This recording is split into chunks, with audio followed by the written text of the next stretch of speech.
You go from that and you do Sunday best. You do Sunday best. Yeah. So, let me tell you the story about when I watched Sunday best. Oh God, yeah, go on. So me and my wife were chilling. So I'm like, listen, James put on his Instagram, he's on Sunday best, gassed, I can't wait. But you must have put like my experience. There was like an Instagram post which was like my experience on Sunday best. So he didn't post a clip or anything like that. I think that's what it was. So I was like, it's coming on this Sunday, let's watch it. I sit down, I see you talking, I'm gassing up the TV, you know, like me and you was like face to face. Yes, James, come on, let's go. Then I'm like, this ain't the James, what? Yeah.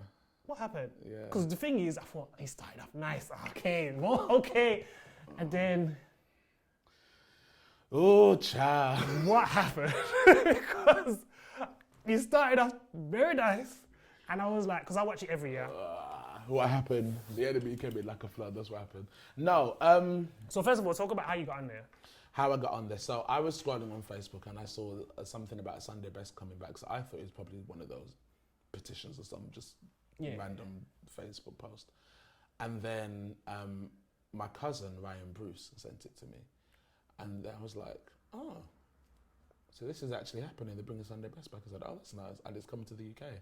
So I thought it was like a UK version, you know. So I looked into it a bit more. I was like, oh no, it's like the Sunday Best like in America. So I was like, oh, that's nice. Scroll. Because in my head, I've already done All Together now. Yeah. And this time, X Factor had hit me up, Britain's Got Talent had hit me up, The Voice had hit me up. And I was like, nah, I'm all right. Okay. I just didn't want to be that guy that was on singing. All these different yeah, shows, I didn't want to be that guy. And no shade to anyone that wants to be. I just didn't want to be that guy. And then I was talking to my cousin Bianca about it, and she was really pushing and encouraging me to go for it. So I'm like, But I just so happened to be in London the day before open auditions with Seth, because A&T were ministering out somewhere. Yeah. So I was like, well, I'm in London. So I woke up the morning of the auditions and I said, okay, God, if you want me to go, I'll go. So you let me know. And God was like, go. So I was like, I had a barbecue plan to go to that day. So I went, and I missed the barbecue. And so I went to the audition, sung. Obviously, they chose me to go. And so the whole time I was just like, is this really happening? Because the thing is this, when I was a baby, and my parents went to Scotland, I got christened twice. Okay. So my parents had planned a christening. Yeah. They'd gone to Scotland for whatever reason, and they'd called me to the front. Someone had come up and called me to the front. Okay. And they said they wanted to christen me. Gotcha. And so they did, and then she said he's going to travel the world. Wow. And other stuff, but that's the relevant part. He's going to travel the world. Mm-hmm. And so I thought, obviously by this time this is last year, I'd been administered in a couple of countries, European countries, but I thought, wow, this is America. So I was like, this must be the promise. This is it. Fulfilled. And I just kept thinking, I can't believe this is happening to me. I can't believe this happened to me. And everybody that knows me knows I'm the biggest Kirk Franklin fan. The biggest. So I was excited. Got there. And in the end, now hear this. I'm going to walk with me. It's going to sound like I'm not answering the question, but I am. Walk with me. Follow me. There was supposed to be 6 international contestants. Okay. For long story short, I was the only international contestant that went. Yeah. So the team that were there to film the international contestants had one person to focus on, and that was me. Okay. Now I'm gonna come back to that. Okay. Walk with me. I'm gonna come back to that. So obviously I'm there. I'm doing my thing. The cameras are following me. So every day I'm practically mic'd up, and then they'd ask me questions. They'd take me around Atlanta. Yeah. And stuff like that. And then I remember they whistled it down to the top 20. Yeah. That was just based off a questionnaire and a whole bunch of other stuff. Okay. And then obviously we get to the day when it's time to sing. And I was calm. I was cool the whole day. I mean, I was a little bit nervous, obviously, naturally, but normal nerves. And then, we was all singing backstage, calm. everyone was doing a little mic toss in the dressing room. Everyone's like, oh, you better sing. So everyone's doing that. It comes to me. I do my little bit. Some of them was like, you all right? Okay, England. Okay. All right, London. So I was calm. I was cool. I was enjoying myself. Yeah. And then I remember just before I walked on, I said, I'm like waiting in the wings, and I said, God, if this is as far as I get, thank you. Because I didn't picture this. I didn't imagine this. Yeah. And so I walked on stage. Obviously, I'm calm. I start singing. I was nervous, obviously. Yeah. I start singing. I was cool. From the beginning, when I started, I was fine. But then somewhere not far off from the beginning, I felt my breath control start to get a bit shaky. So now my mind is running about 10. Now, I sing all the time. So singing in front of people, did you get nervous because of who was there? I said, no. I sing behind celebrities all the time. I meet celebrities all the time. I've sung on stage with Donnie McClurkin before. Do you remember that live conference when he came in 2015? So stuff like that doesn't make me nervous. Yeah. I'm thinking I want to do the best that I can do, and I don't want to embarrass myself on international TV. But now I'm starting to psych myself out, and in that I feel like I missed a breath. So I'm running. I was like, oh my God, and I just panicked.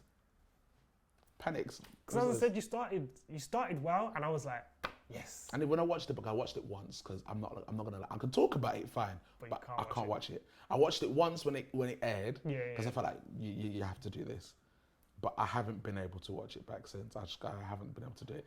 But when I watched it, I realized Kelly was actually smiling when I started. Yeah. And I was like, oh, I actually started off okay. Yeah. And then in the middle, I just panicked. Because in my head I'm thinking, oh my gosh, you can't mess up. And I put so much pressure on myself. You're just throwing yourself off. Clean changed the whole key in the middle of the song. Sin and shame. Sin and shame. And I just remember I stopped and she made me sing it again. And then made me sing it again. I could have cried on the stage. I wanted the ground to swallow me up. And I remember walking off stage and I was like, I'm going to be sick. So I walked off and went straight to the toilet. Yeah. And I'm like over the toilet bowl, ready in my head to like vomit. And it's like, it was a weird, because it's like, I felt like, I don't know if I wanted to be sick or if I wanted to cry. Boy. It was, that was so I was like, well, I'm going home. So, and for ages, that ate me up. And I was just like, I was angry with God. I was like, you sent me here, I didn't want to go. I said to God, you sent me here. I said, I asked you if this is your will, send me. You told me to go. And I went, how? I said, you're going to have to make sense of this one to me. Bearing in mind, I'm clean in the middle of planning presents. And the theme is the relationship. Right now, my relationship is on thin ice because I'm at odds with God. I'm angry. Really? I was angry. I said, now, it hadn't aired yet, but I'm now back when I told everybody I was gone for the month. And now it's been a week and I'm back. And it was National Youth Convention. I'm like, I can't go to convention. Everyone's going to be like, why are you back? I was supposed to be like singing and doing all this stuff, and I had to pull out because of Sunday Best. Yeah. And now I'm here. So there was, I was very angry with God. But, I fast forward to when it aired. Actually, no, rewind. I'm in Atlanta. The vice president of Viacom asked to have dinner with me. Got ya. And she sat down, she said, all my team asked me whether you were media trained. And she asked me if I was media trained, and I was like, nah, I just like to talk in it. And the team was shocked. He said, the way you handled yourself, you was like a professional. And I said, well, I've always wanted to go into media, but I just kind of forgot about it. Rewind to January that year at Head Start, Seth's event. Lady called me out and she said, we call this man forth in media. He has a grace for art. Now, when she said that, I said, I haven't told anybody about this. So then Sunday Best happens. I couldn't see. I was like, God, why the hell did you bring me here? Made me realize, oftentimes we think the way that God is going to take us to where we want to go, the way God's going to connect us to our dream is via a certain route. I thought I was going to Sunday Best for singing. No. Bible says, for I know the thoughts I have towards you. God, He knows His thoughts towards you, His plans to prosper you and to give you a future. You know what I mean? And so I thought I went to Sunday Best to sing. And God took me there for a whole nother reason, for me to realize something about myself and to expand my hopes and to reopen my dreams again. But not only that, altogether now showed me that I enjoy TV. Sunday Best showed me that I can do it. So I was like, okay, God, I see you. I see what you was doing. Fair enough. But you know what's crazy as well is that you said to God before you went out, if this is how far you're gonna take me. Thank you. And then after you finished, you was vexed. Yeah, you know what it was? I wasn't upset that I went home. I was upset that I didn't give my best. Okay. That's what I was upset. Oh no, I was ready to go home. I heard, I have no reason to fit the lead on that. Yeah, she was a contestant. Yeah. Tiffany Andrews. Yeah, I watched. Fam, I was like, and another guy, Josh Copeland, he BV's Charles Butler.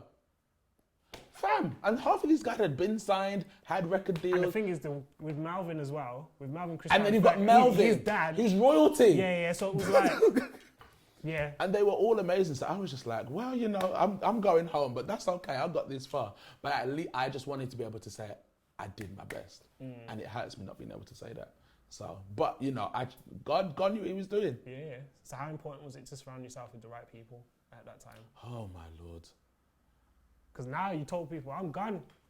All I say is the real one stood up. I can't lie. Really? Yeah, the real one stood up, man. Really had my back. I remember when I landed, I had told Seth what had happened. I remember I landed and Seth was like, just come to my house. And we didn't have no long, in-depth lecture. We didn't, pray on talking tongues. He just sat with me. And we ordered food and watched TV. Wow. And that's what I needed. Yeah. And then eventually we spoke about it. I shouldn't start naming names now because that's going to get sticky. But no, those people. No, they know who they are. There was Amari, Auntie Annie. I'm going to do it. Amari, Auntie Annie, Olivia Williams. There was Isaiah, my sisters, my parents, my pastor and first lady, to name a few. That's how you get. That's how I'm going to do it. Yeah. Because they were there, man. They were there. And it was hard, man, because all this time I'm thinking, God, this is going to air. And then when it aired in America, oh my Lord, Twitter sent for me. Oh. I felt like I upset them, boy. Yeah, I understand why celebrities don't read tweets now. Yeah, I get it. Oh my gosh, them tweets had me in my feelings. Because you come from all the way from the UK. Oh my gosh, fam. And I felt like I had let UK gospel down.